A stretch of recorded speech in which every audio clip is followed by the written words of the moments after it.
un exercice que je voulais montrer depuis longtemps mais que j'ai oublié. C'est un exercice spécial pour combattre les douleurs là de syndrome de balayage, hein, quand on court et qu'on a mal ici. Attention, le syndrome de balayage, c'est une technique de course.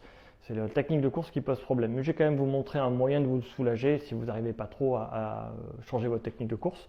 Donc c'est très simple, c'est un étirement que j'appelle en aile de pigeon. Alors c'est un peu bizarre, c'est très simple, hein. Je prends mon talon là de ma jambe, je le mets hop, sur ma fesse opposée. Et donc là, c'est là où la subtilité commence.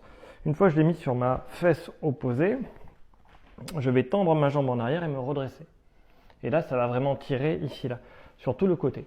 Donc ça va permettre de soulager le syndrome de la balayage du coureur ou de la personne qui marche comme ça.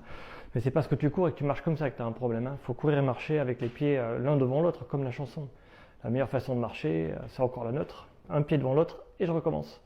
Voilà, pas les jambes en cow-boy, hein, pas sur des rails. Donc je remontre, il y a une subtilité de plus, c'est qu'on peut faire une pression excentrique, statique excentrique, pour étirer encore plus fort la jambe.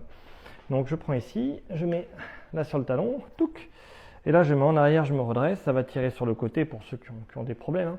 Et là j'essaie de faire ça, j'essaie de tendre la jambe, mais ici là je résiste bien, je bloque.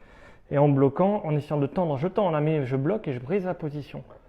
Et c'est le fait de maintenir cette contraction alors que je casse la position, en tirant plus fort, en me redressant, qui va permettre vraiment de sentir cet étirement qui va aller vraiment sur tout le côté. Donc ça c'est un étirement en aile de pigeon. Et une variante pour tout ce qui est interne, donc pour la patte doigt et tout ça, où là je vous la montre de face.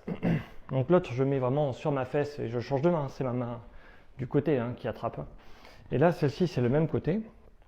Et c'est ici, donc pareil, je vais tendre en arrière, hop, me redresser, tirer ici, essayer de tendre la jambe et ça va tirer cette partie-là en interne, la patte doigt, plus la capsule, plus l'aileron rotulien. Je vais y arriver. Donc voilà, tout ce qu'il y a sur le côté en interne, ça va tirer dessus. C'est le même truc. Je tire, je mets une pression, je fais tendre la jambe et je bats la position. Je contracte, hop, je bats la position, je me redresse bien. Et là, ça va tirer toute cette chape aponévrotique. Voilà, je ne sais pas si c'est clair. C'était l'étirement en aile de pigeon.